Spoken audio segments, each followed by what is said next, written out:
Lecture 68 start करते हैं। कल यहां पे बात खत्म की थी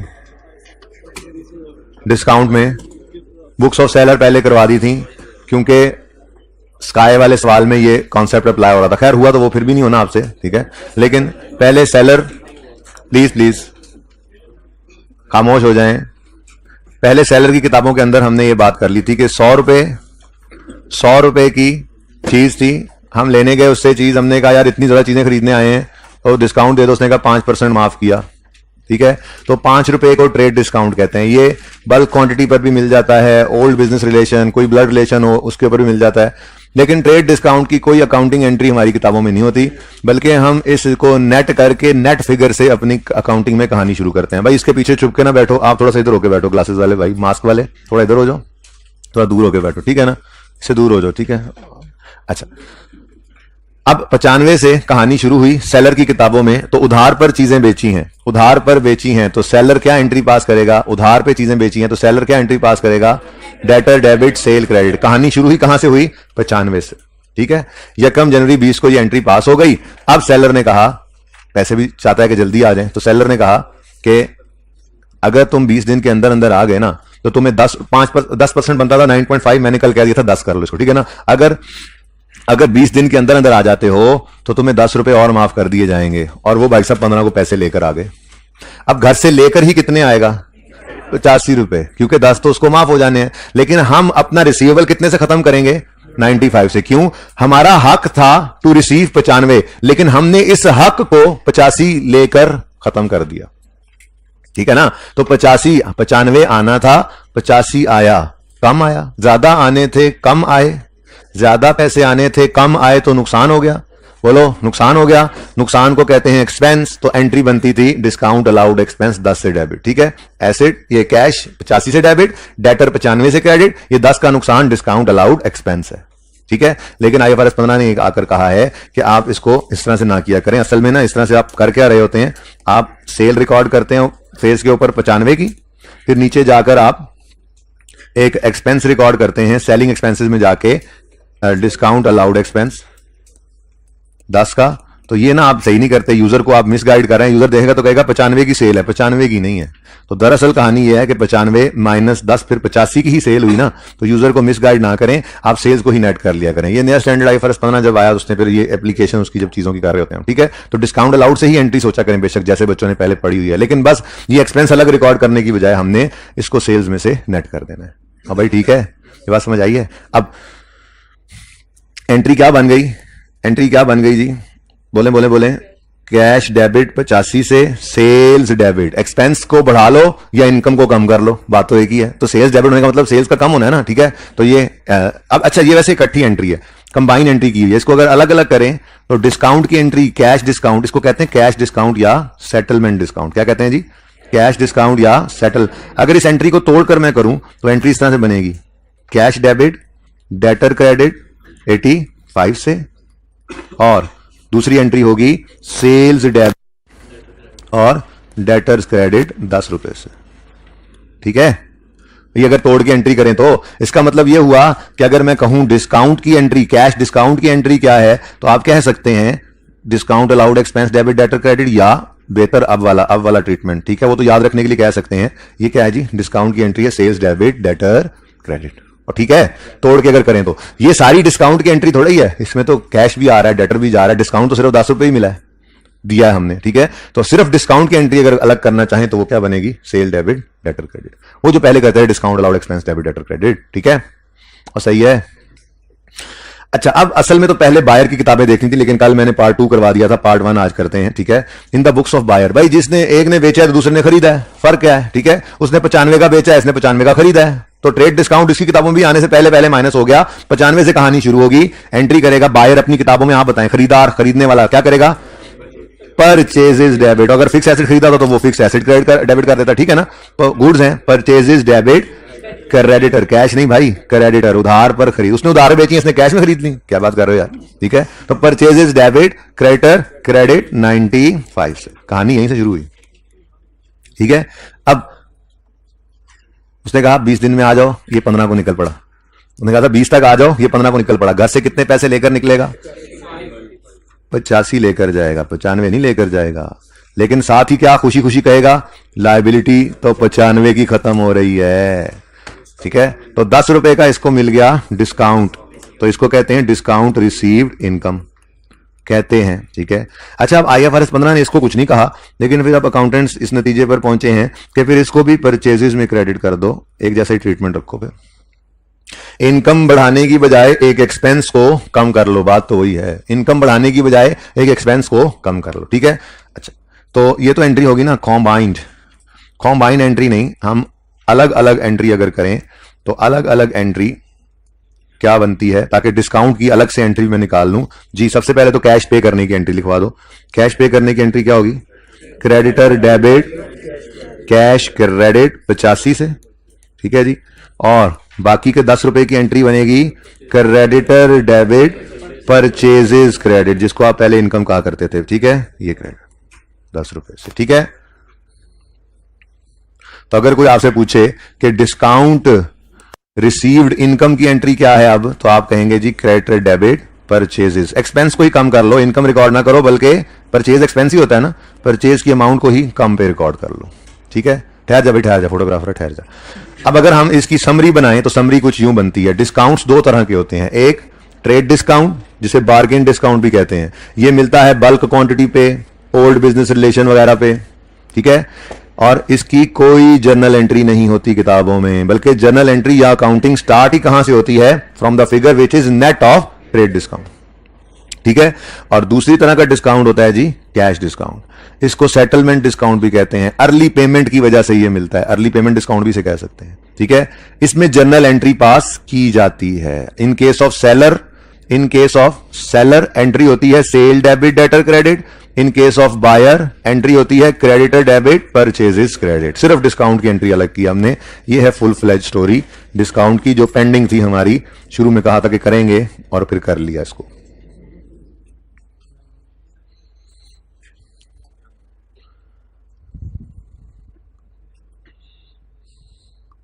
समझ आ गई?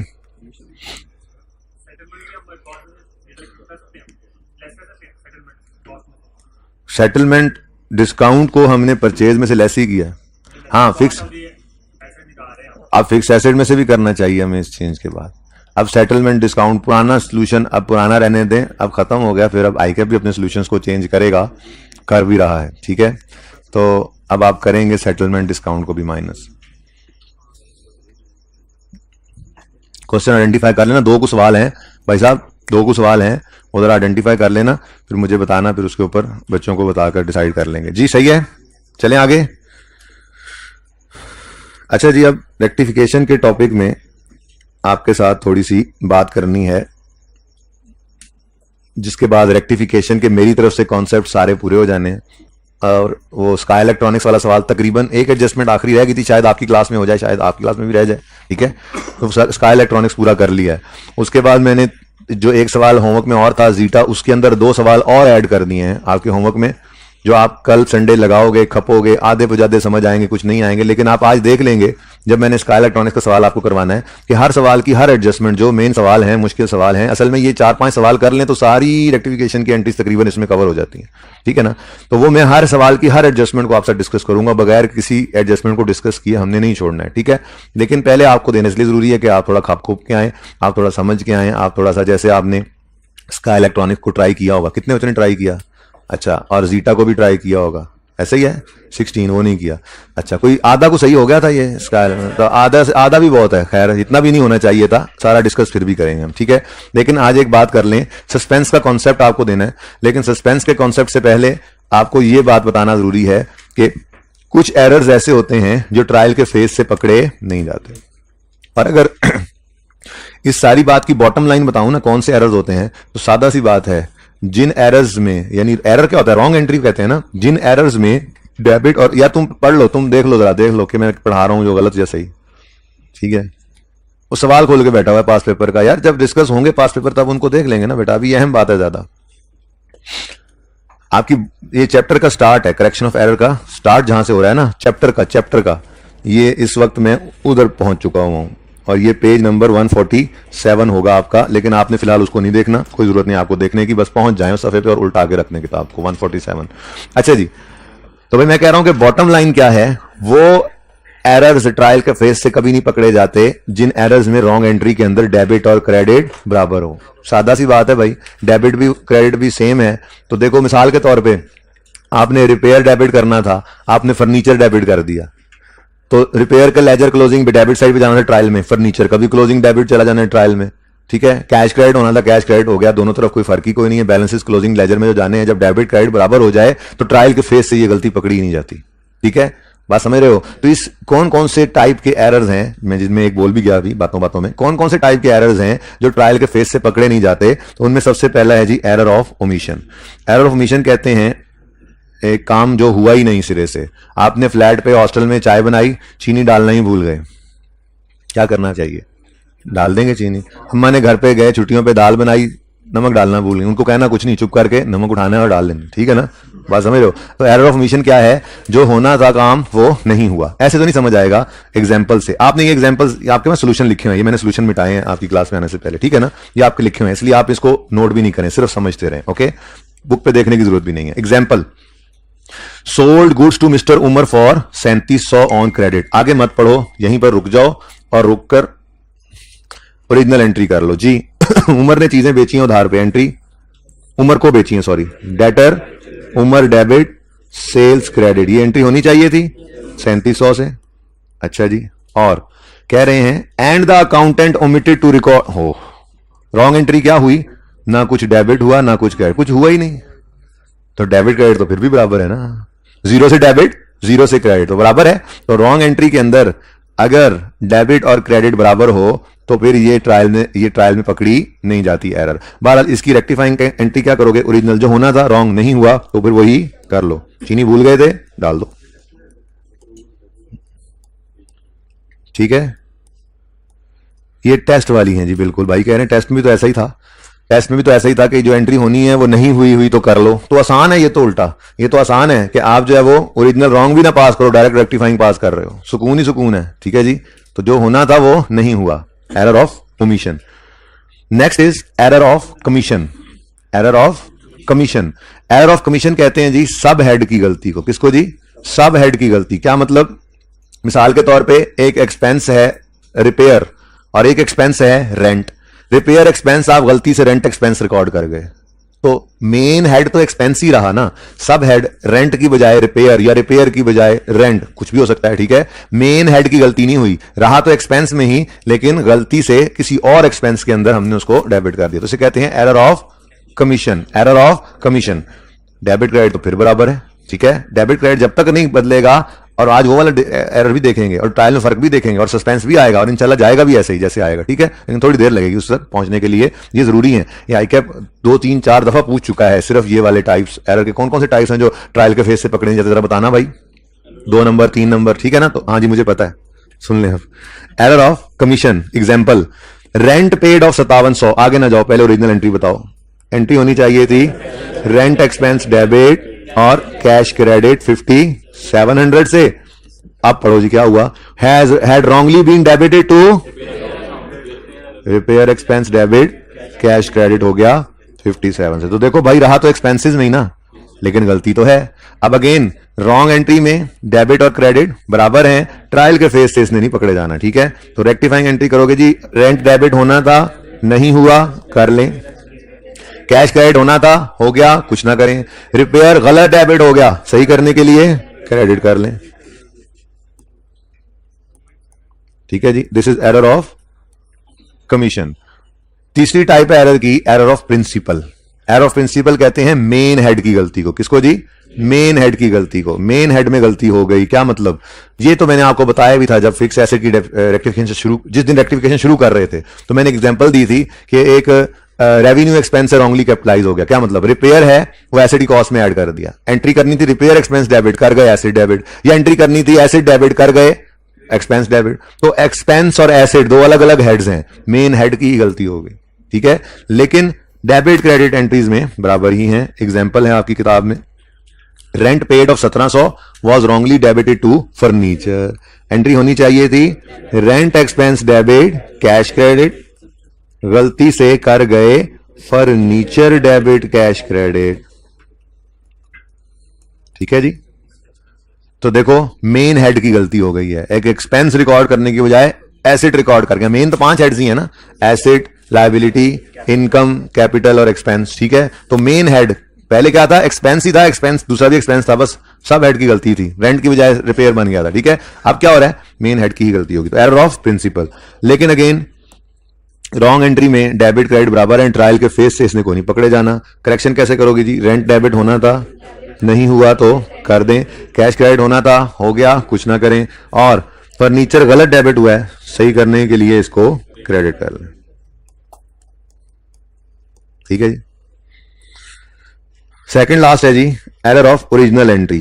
एरर ऑफ ओरिजिनल एंट्री का मतलब यह है कि मिसाल के तौर पे आपने 100 रुपए की सेल की उधार पे, तो एंट्री बनती थी डेटर डेबिट सेल क्रेडिट 100 रुपया, लेकिन गलती से आप अकाउंटेंट 10 रुपए लिख गया, हो जाता है ऐसे। ठीक है, या 100 की एंट्री थी 1000 लिख गया, पर दोनों साइड पे रखा उसने बराबर ही।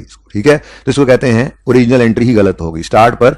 इसको ट्रांसपोजिशन एरर भी कह सकते हैं। ये ट्रांसपोजिशन एरर तो कहीं भी हो सकता है। ट्रांसपोजिशन कहते हैं कि जी 610 को 601 लिख गए, 790 को 709 लिख गए, 907 लिख गए, ये ट्रांसपोजिशन एरर होता है तेजी के अंदर। तो आपसे भी हो जाता है क्लास के अंदर बैठे, ठीक है ना। तो ट्रांसपोजिशन एरर तो कहीं भी हो सकता है। ठीक है, बहरहाल एक एग्जांपल पढ़ के देखते हैं। ठीक है, एरर ऑफ ओरिजिनल एंट्री की एग्जांपल जी, ये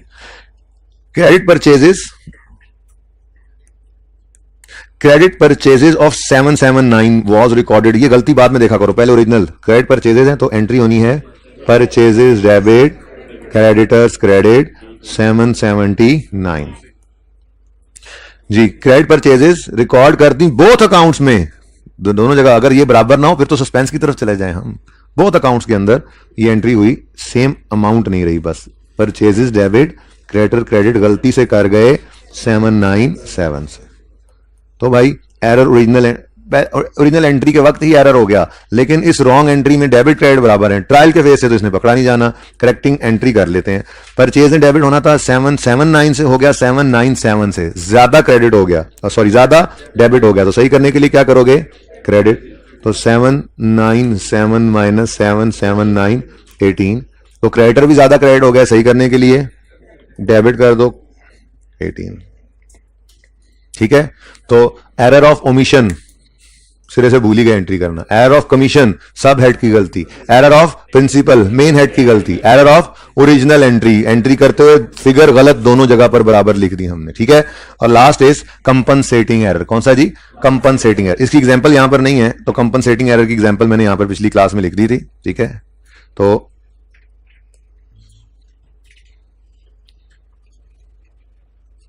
जी एग्जाम्पल है, a credit sale of 100 was wrongly recorded as credit purchase in both accounts। ठीक है, क्या मतलब, एंट्री होनी चाहिए थी डेटर डेबिट सेल क्रेडिट 100 से, गलती से कर गए परचेजेस डेबिट क्रेडिटर क्रेडिट, यानी कि क्रेडिट परचेज, क्रेडिट सेल को गलती से क्रेडिट परचेज समझ गए।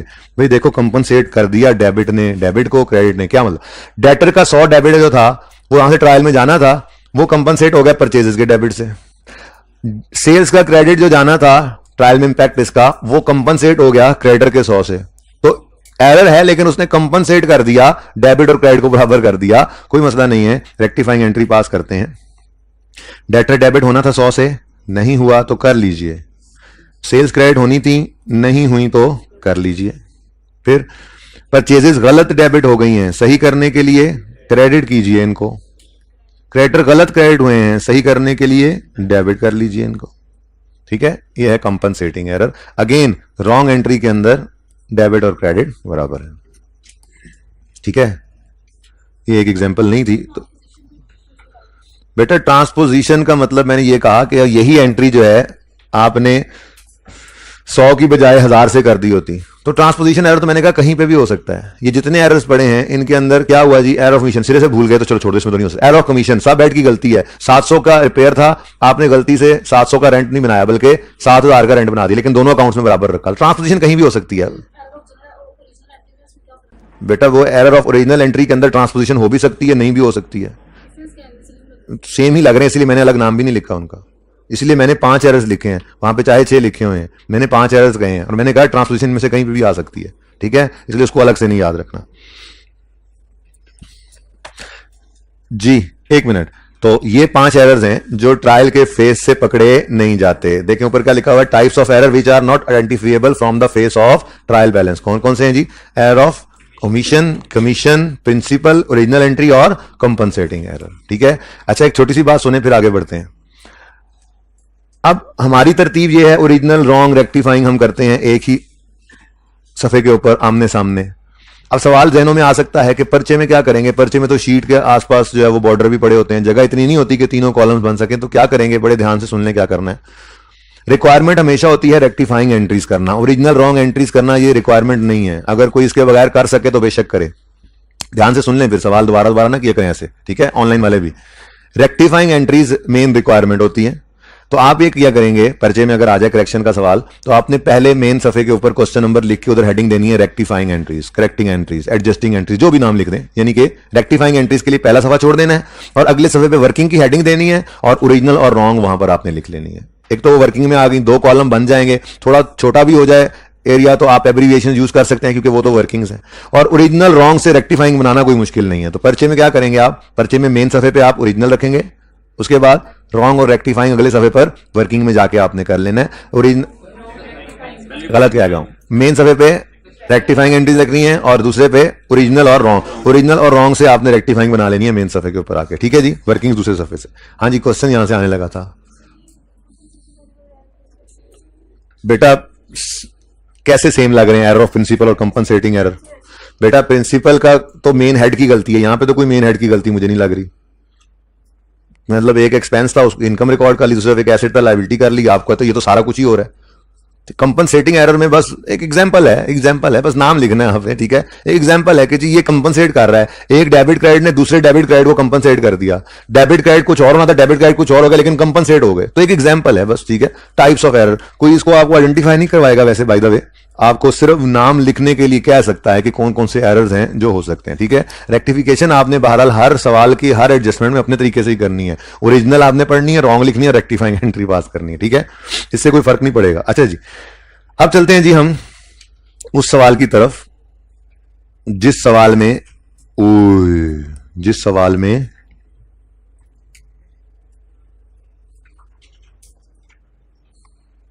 कभी ऐसा हुआ था। ये पेज नंबर 149 है, लेकिन फिलहाल आप छोड़ें, 149 को ना ओपन करें, ठीक है।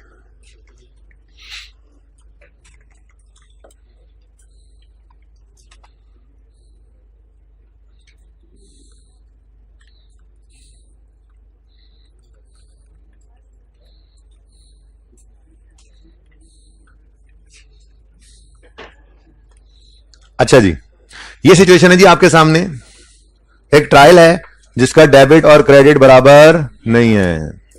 अब कोई ऐसा एरर जरूर हुआ है जिसमें डेबिट और क्रेडिट एंट्री बराबर नहीं थी, तभी तो ट्रायल के फेस से ही नजर आ रहा है कि ट्रायल आउट हो गया, ठीक है। अब सबसे पहले तो अकाउंटेंट ने पता क्या करना है, अगर उसको ये एरर नहीं मिली और आपको मिलनी है, यानी कि आपके पर्चे में एडजस्टमेंट आनी है, तो अकाउंटेंट ने पता क्या करना है, अकाउंटेंट ने ये करना है 211,000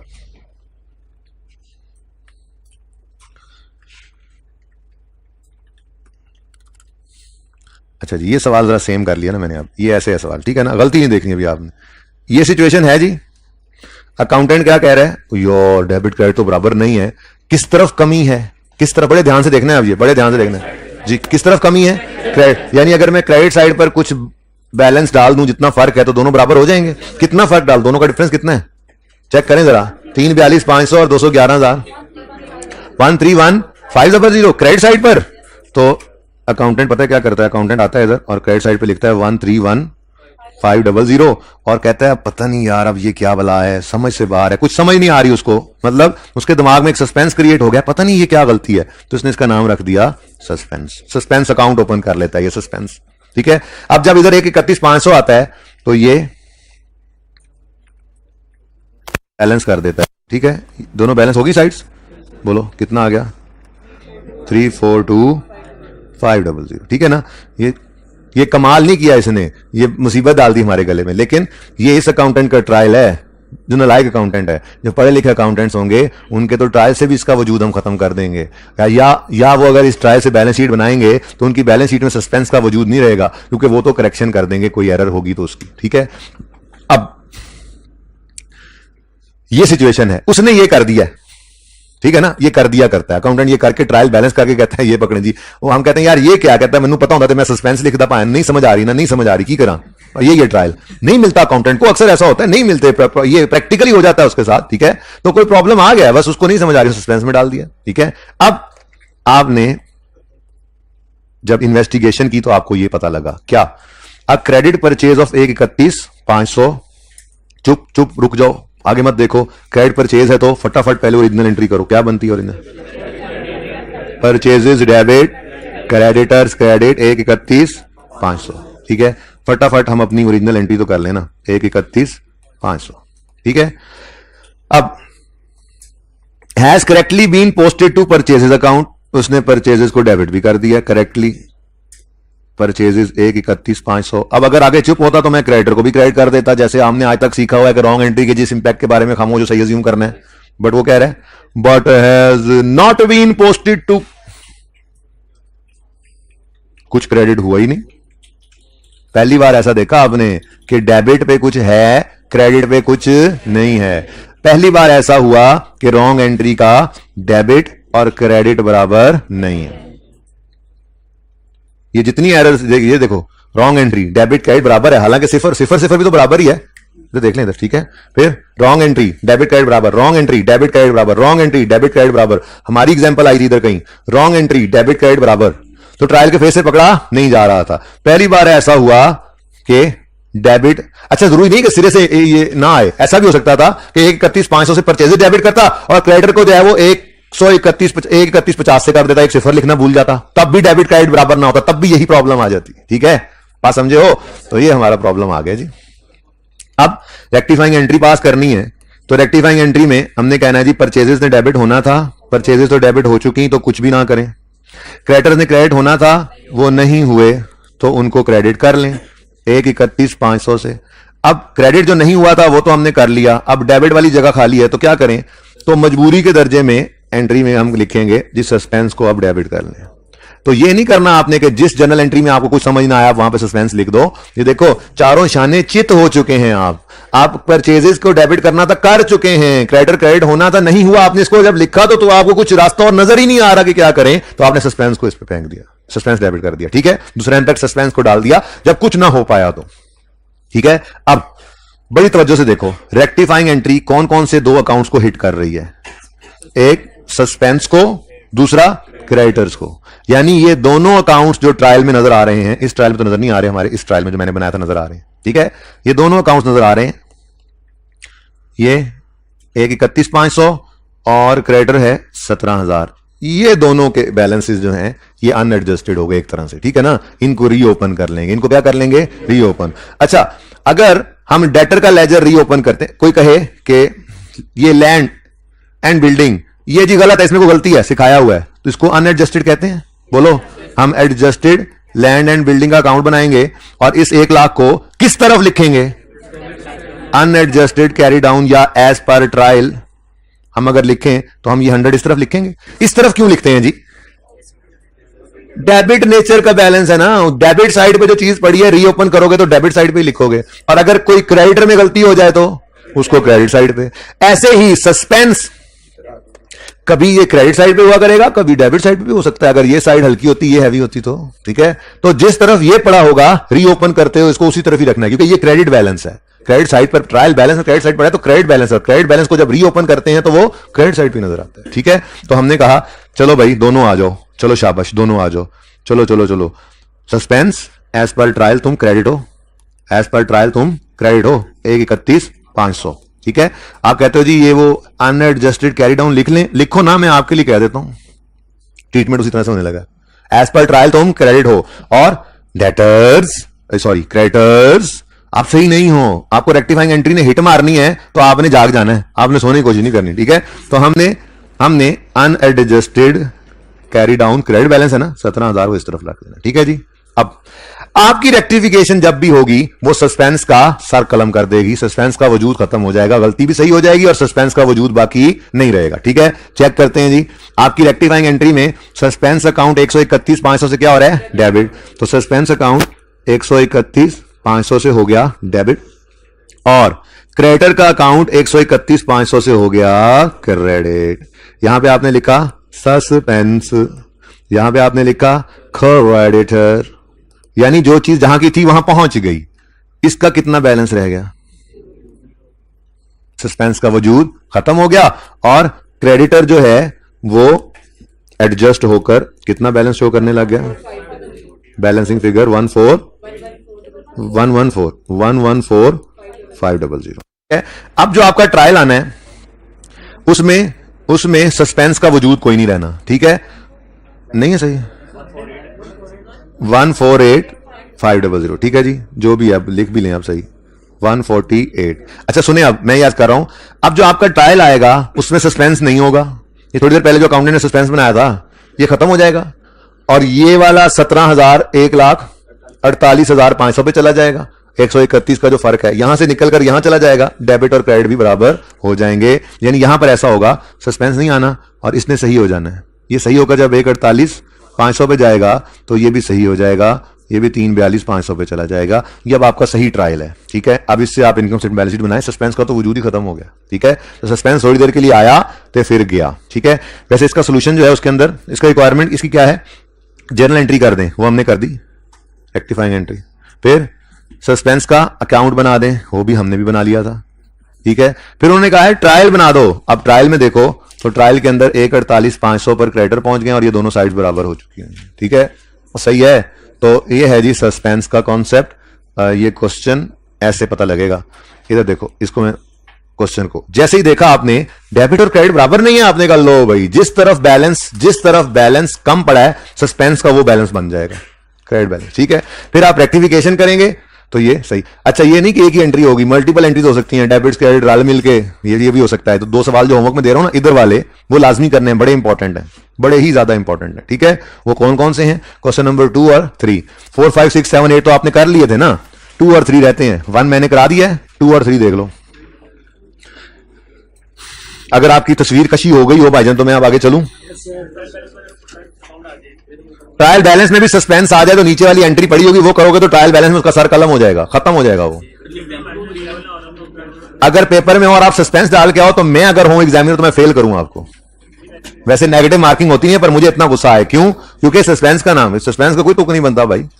आपकी बैलेंस शीट टैली नहीं हुई, अच्छी बात है, उसको वैसे ही किया हो। आप तो ये भी नहीं करना चाहिए आपको कि बैलेंस शीट अगर टोटल नहीं हो रही तो आप जानबूझ के टोटल बराबर लिख दो, वो कहेगा मैंने पागल समझे, गुस्सा आ जाता है एग्जामिनर को। ठीक है, आपने जो है जैसा है वैसा करके आना। ठीक है, और सस्पेंस आपने नहीं बना के आ जाना, आप बैलेंस शीट में सस्पेंस कोई वजूद नहीं है इसका। ये देखें जी, डेबिट क्रेडिट बराबर ही नहीं है, हद हो गई। अब इसमें बैलेंस किस तरफ आएगा, डेबिट साइड पर, और रीओपन करोगे तो ये देखो difference in trial debit side पड़ा होगा। करेक्शन एंड एंट्रीज आएंगी बहुत सारी, सोल्यूशन नहीं देखना। ठीक है, तीसरे में ट्रायल ही नहीं है, ये जबरदस्त सवाल है क्योंकि उन्होंने प्रॉफिट दे दिया और उसके ऊपर इंपैक्ट मांग लिया। ये बहुत से ज्यादा इंपॉर्टेंट एग्जांपल्स हैं दोनों, इनसे आपका पर्चा जो है ना वो हल हो जाना है सारा, ये बता रहा हूं। तो ये दोनों एग्जांपल्स करनी है। हाँ, जो मसला होगा जाहिर है डिस्कस करूंगा। ठीक है, आ जाएं जी अब अपने सवाल पे। क्या, अच्छा एसी को यार कुछ कर दो, कुछ भी कर दो।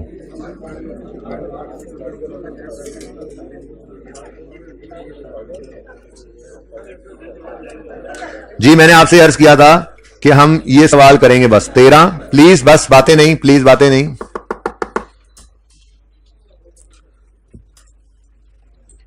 मैंने आपसे अर्ज किया था कि हम सवाल करेंगे 13, 14, 15, 16 और 17। ये रीसेंट सवाल हैं और इनमें इतनी एडजस्टमेंट्स हैं तरह तरह की कि जरूरत नहीं रहती। इसके अलावा तकरीबन सारे एरियाज को कवर कर लेते हैं। ठीक है ना, इससे पहले वाले सवाल कोई अपनी मर्जी से करना चाहे तो करे, मुझसे सवाल ना पूछे, फिर मैंने नहीं करवाने। ठीक है, यही हो जाए तो बड़ी बात है। अब एक मैंने 17 होमवर्क में दे दिया है आज। ठीक है, जाहिर है मैंने करवाना भी है, लेकिन ये बड़े मजे का सवाल है। एडजस्टमेंट शायद 2 या 3 ही समझ आए, बाकी ना ही आए, कोई मसला नहीं, आना नहीं है मंडे को।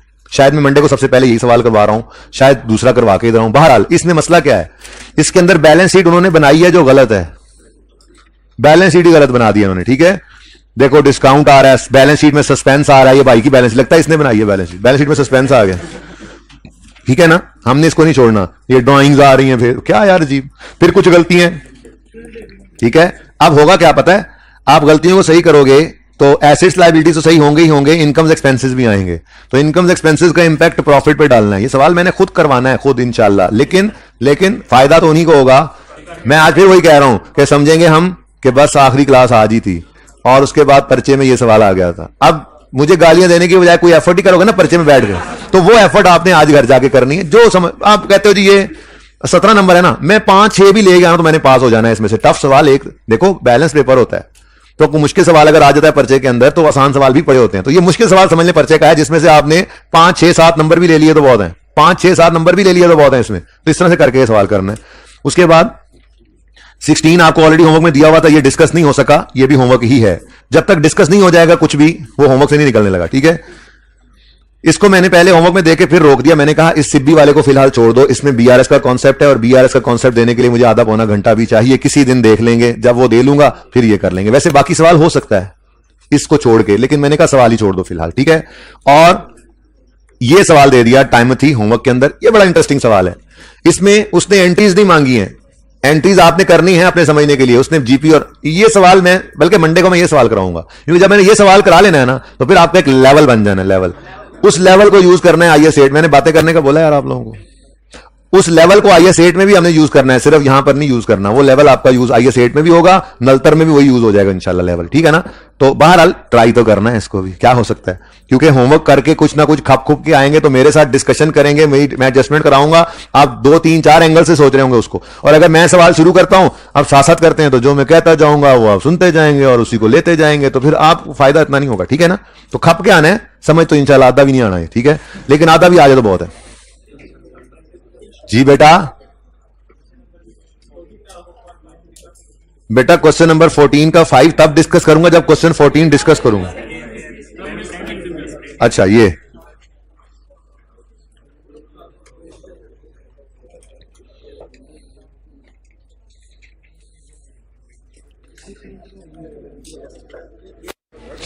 अच्छा जी, अब आ जाए क्वेश्चन नंबर 13 पर। इसको मैंने तकरीबन डिस्कस कर दिया है, ठीक है।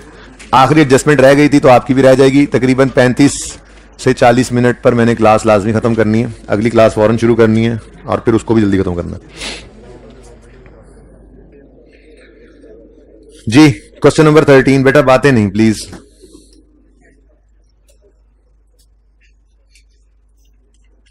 नहीं कर लें आपके लिए तो ये बात हो ही नहीं रही। While reviewing draft financial statements of Sky for the year 31 December 17, following errors have been identified. Computer costing 240 purchase on 1 September for office use were debited to purchases. Oh, computer खरीदा था भाई, कंप्यूटर डेबिट, कैश क्रेडिट होना चाहिए था कितने से, 240 से, पर गलती से वो डेबिट कर दिया परचेजेस को। तो ये तो बहुत आसान एडजस्टमेंट थी। सही करने के लिए क्या करेंगे जी कंप्यूटर डेबिट होना था, नहीं हुआ तो कर लें।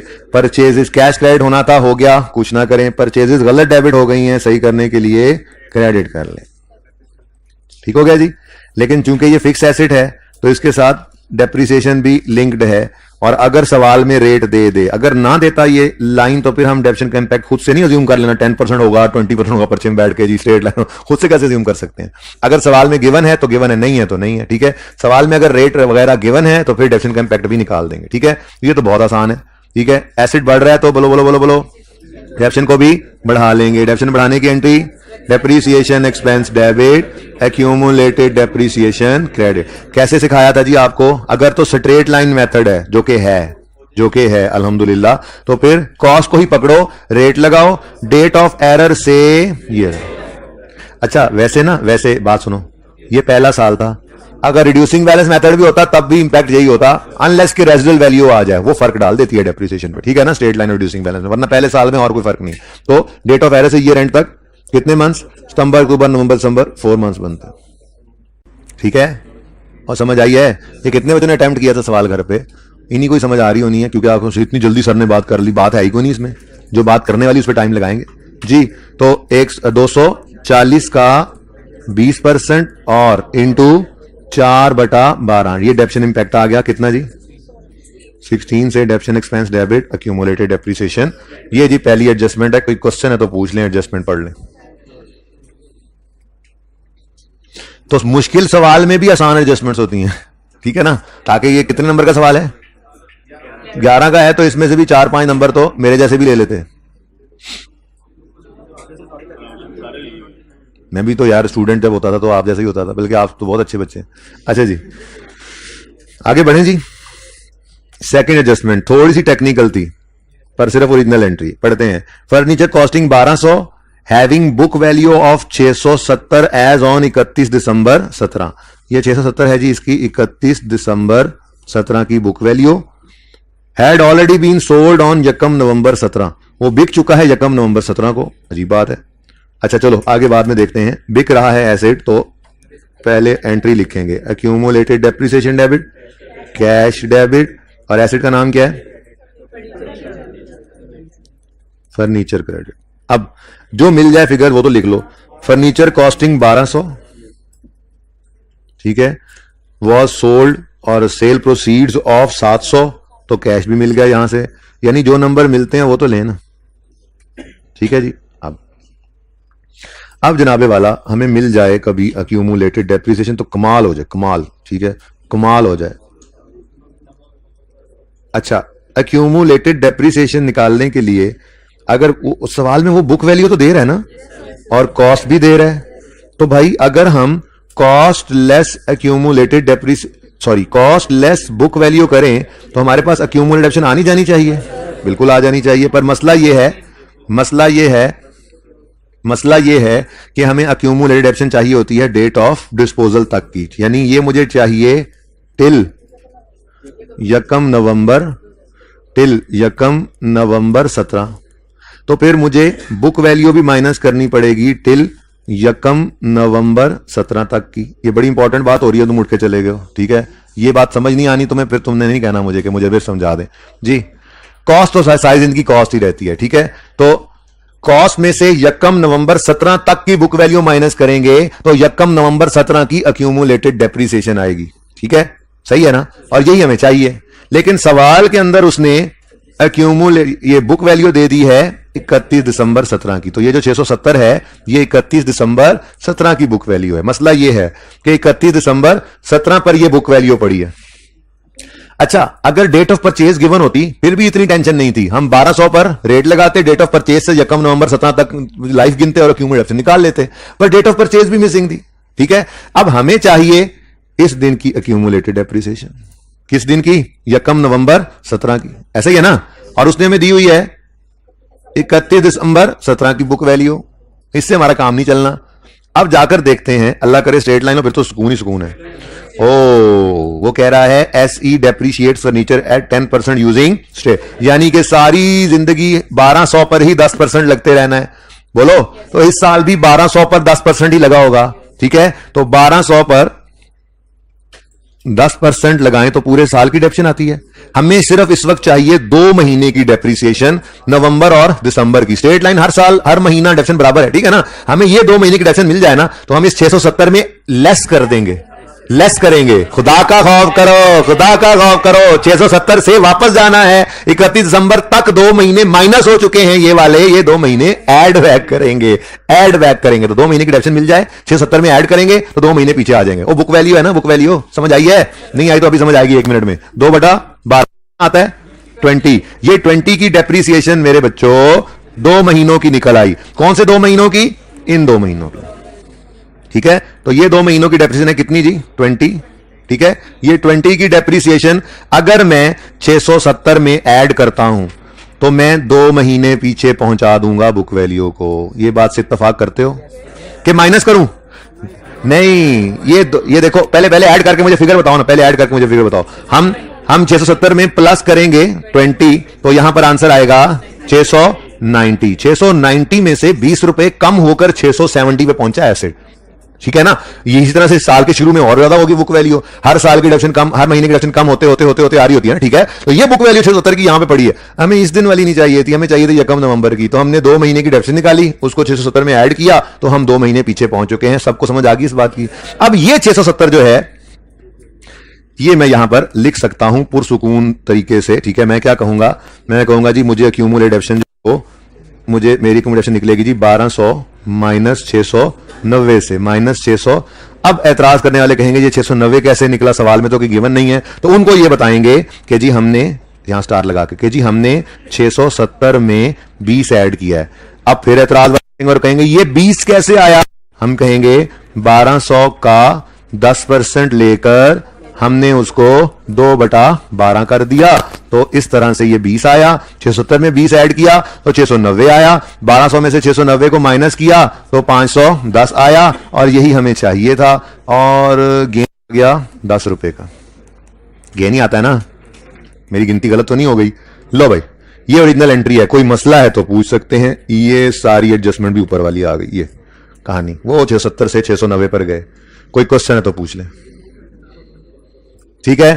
तो फनकारी छोटी मोटी लगा देता है सवाल में। अच्छा आप सुनो, जिसने 690 ही यूज कर लिया होगा तेजी में, उसको भी नंबर मिले होंगे, क्योंकि उसने कॉस्ट सही लिखी होगी, उसने कैश सही लिखा होगा, रेक्टिफिकेशन एंट्री के अंदर कुछ ना कुछ चीजें सही आई होती हैं। तो ये नहीं होता कि बस एक फिगर गलत हुई तो आपका सिरे से सारा आंसर ही गलत होगा। तो अगर 3 नंबर की एडजस्टमेट है तो 1.5 उसको भी मिल गया होना है बच्चे को, जिसने 690 भी ले लिया, क्योंकि उसने डिस्पोजल की एंट्री तो सही लिखी थी, ठीक है। उसने एक्यूमुलेशन अपने हिसाब से निकाली, उसने सही निकाली, cost minus accumulation book value किया उसने, कॉन्सेप्ट था, ठीक है। अच्छा अब उसने क्या किया, the sale proceeds were credited to sales. आगे तो आसान है, बस यही मसला था। तो कैश डेबिट और सेल्स क्रेडिट कर गए हैं जी, कितने से, 700 से। अब करेक्टिंग एंट्री करनी है तो एक्यूमुलेटेड डेप्रीसिएशन डेबिट होना था 510 से, नहीं हुआ तो कर लीजिए ना जी, accumulated depreciation debit 510। Next, cash debit होना था, हो गया, कुछ ना कीजिए। प्रॉफिट एंड लॉस 10 से क्रेडिट होना था, नहीं हुआ तो कर लीजिए 10। अच्छा सेल्स लिख दिया मैंने, सॉरी सर, नजर सेल पे चली गई नहीं है ना जी। प्रॉफिट एंड लॉस, ठीक है। नेक्स्ट, फर्नीचर क्रेडिट होना था 1200 से, बिल्कुल नहीं हुआ क्रेडिट तो कर लीजिए 1200 से क्रेडिट, तो फर्नीचर क्रेडिट 1200 से, ठीक है। और बच गया एक सेल, ये गलत क्रेडिट हुआ पड़ा है जी, सही करना है इसको तो डेबिट कर दें। आप ऊपर एक लाइन छोड़ लिया करें, कोई मसला नहीं, सेल्स ऊपर लिख लेते अगर ऊपर लाइन छोड़ी होती, ठीक है ना जी। कितने से, 700 से। अब एसेट है तो आपको पता है डेप्रीसिएशन का इंपैक्ट भी आता है, तो 1200 मैंने कहा था, ये चाहे रिड्यूसिंग बैलेंस मेथड भी हो ना, यहीं से देखकर इंपैक्ट जरूर निकाल लिया करो, एंट्री का एंट्री लिख लिया करो, उसके बाद फिर फिगर तो निकलती रहती है, वो जैसे मर्जी निकालें, ठीक है। तो एसेट बढ़ रहा है, कम हो रहा है, एसेट कम हो रहा है तो डेप्शन को भी कम, डेप्शन कम करने की entry accumulated depreciation debit, depreciation expense credit, और ये ना हम ऑलरेडी निकाल चुके हैं। क्या कर गए थे, 20 रुपए से डेप्शन ज्यादा चार्ज कर गए थे कि 670 पे पहुंच गया था, गलत हुआ था, ये गलत हुआ था, ये 2 महीने की डेप्शन 20 रुपए रिवर्स करनी है, ठीक है। आप कहते हो नहीं जी हम तो ऐसे नहीं करेंगे, हम तो जैसे याद किया हुआ वैसे करेंगे, तो कोई बात नहीं। देखो स्ट्रेट लाइन है, स्ट्रेट लाइन है तो जिंदगी आसान है। 1200 को पकड़ो, 1200 को पकड़ो, पकड़ लिया, इसको रेट लगाओ 10%, और डेट ऑफ एरर से year end, date of error से ईयर एंड 1 नवंबर से 31 दिसंबर, कितने महीने, ऐसे भी हो सकता है भाई इंपैक्ट, वैसे तो निकला हुआ था, आपने दोबारा ऐसे ही मुझसे ही काम करवाया, 2/12 जी, वही 20 है भाई, वही 20 है, वही वी है,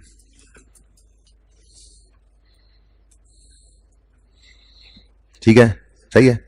कंफर्टेबल हो जाओगे जब सवाल डिस्कस करूंगा। करने सारे हैं जो मैंने आपको निशान लगा दिए हैं ना, जो आपके कोर्ट में फेंक भी दिए हैं, ताकि आप कल का दिन लगा दो इन पे, चाहे 3 ना हो तो 2 हो जाएं, लेकिन हो जाएं टिका के। 1-1 घंटा लग रहा हो एक सवाल के ऊपर, कोई मसला नहीं है, संडे है तो 3 घंटे तो बनते हैं ना काउंटिंग के संडे वाले दिन।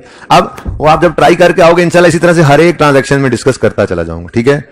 3rd ट्रांजेक्शन जी मैंने करवा दी थी जी, स्टूडेंट कर लो यार तुम, अच्छा जी तुम कर लो, नहीं कर लो, अच्छा जी यार WDV से करना है ना, तो बहरहाल फिर भी आपको बुक वैल्यू जो है वो 1200 माइनस 690 करके ही निकाल, ये 510 करके ही 690 ही निकालनी पड़ेगी। 690 पे तो आना ही आना है आपने, यहां पे 690 का ऐड हो जाएगा, वहां कुछ नहीं आएगा, बस सवाल तो वही रहना है, ठीक है। खुद भी कुछ सोच लिया करो ना, ज़बानी बता दो जी।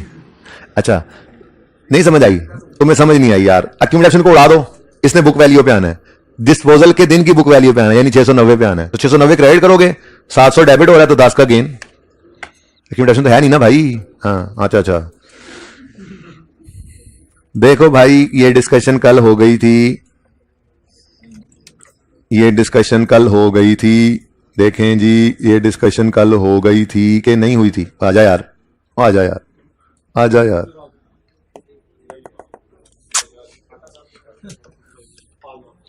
जी बच्चों, ये कल मैंने एंट्री करवा दी थी ना।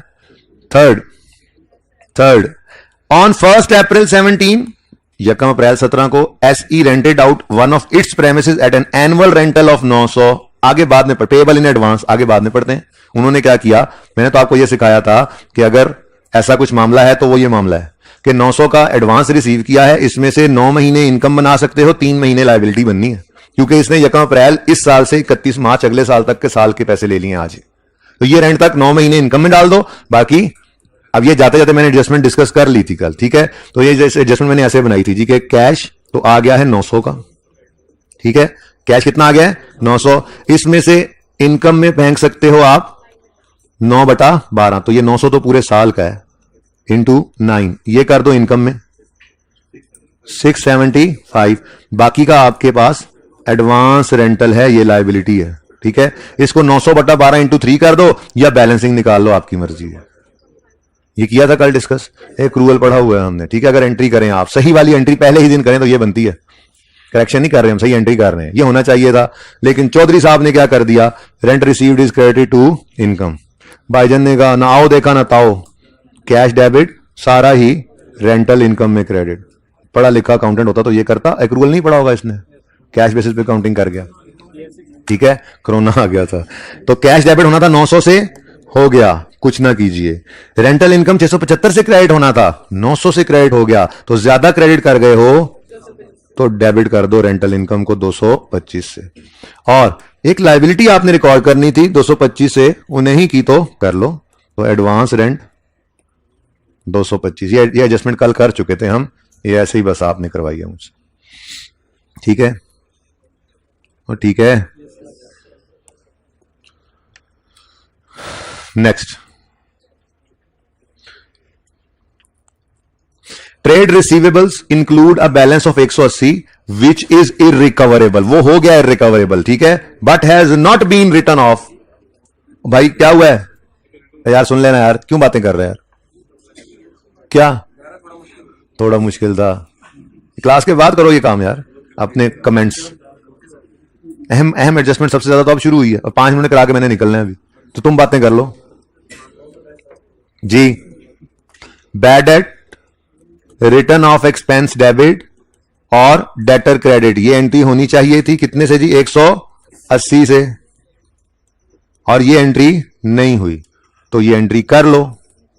मसला क्या है, कर लो ये एंट्री। बैड डेट ये लिखा हुआ था ना, bad return off expense debit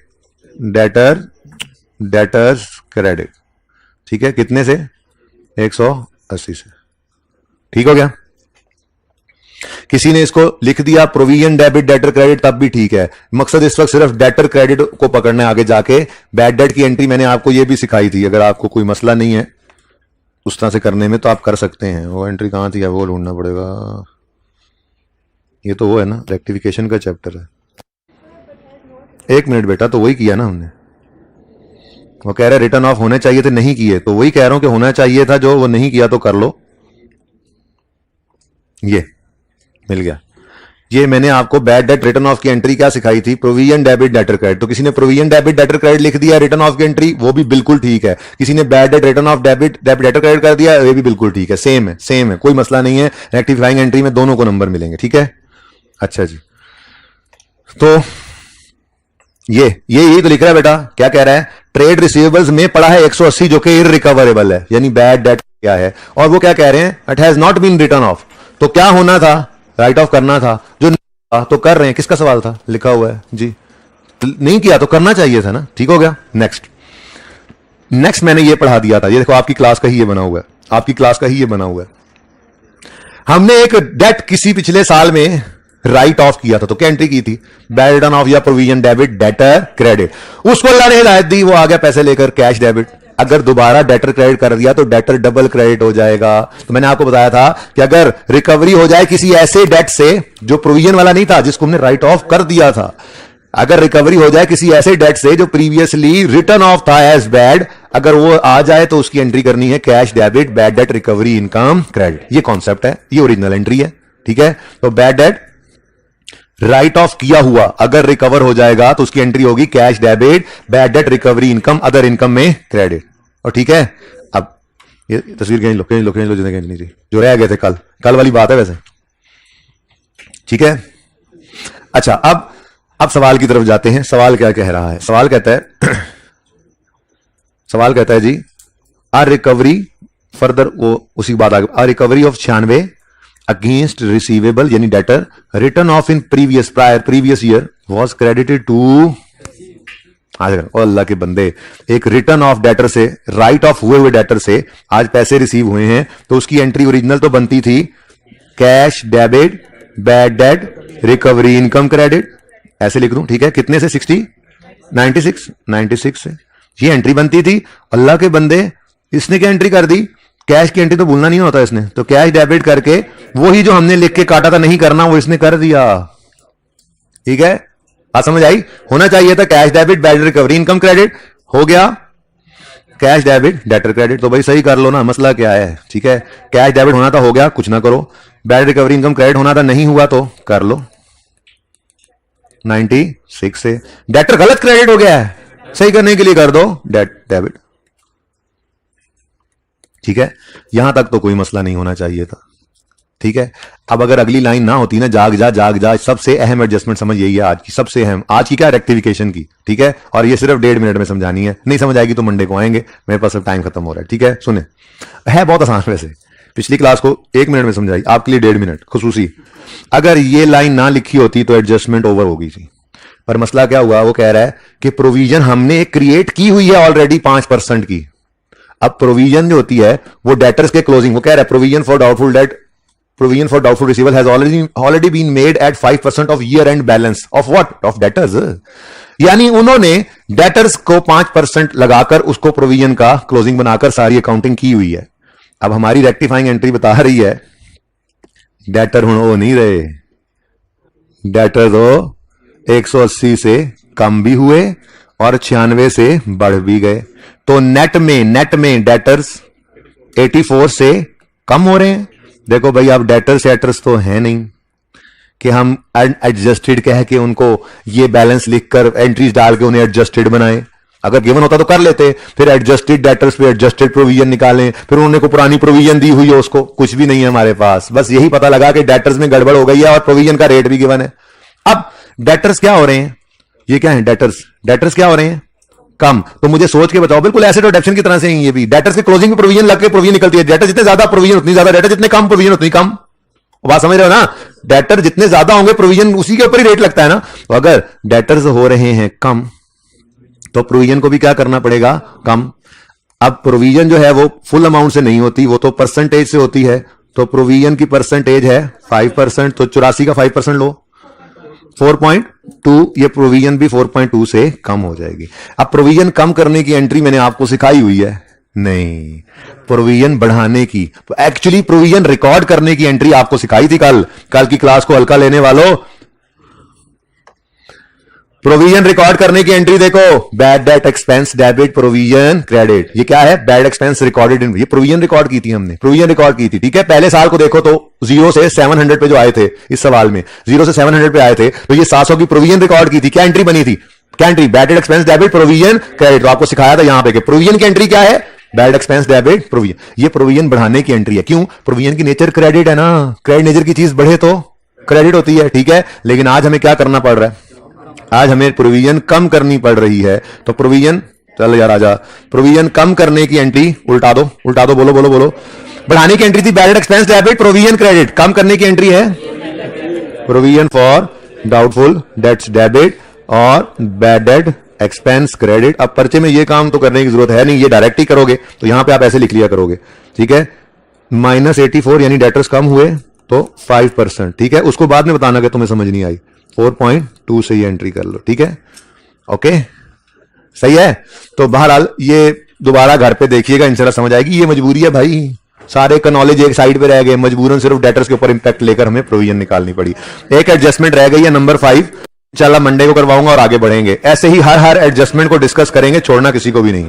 ठीक है, होमवर्क के क्वेश्चंस बता चुका हूं। अल्लाह हाफिज।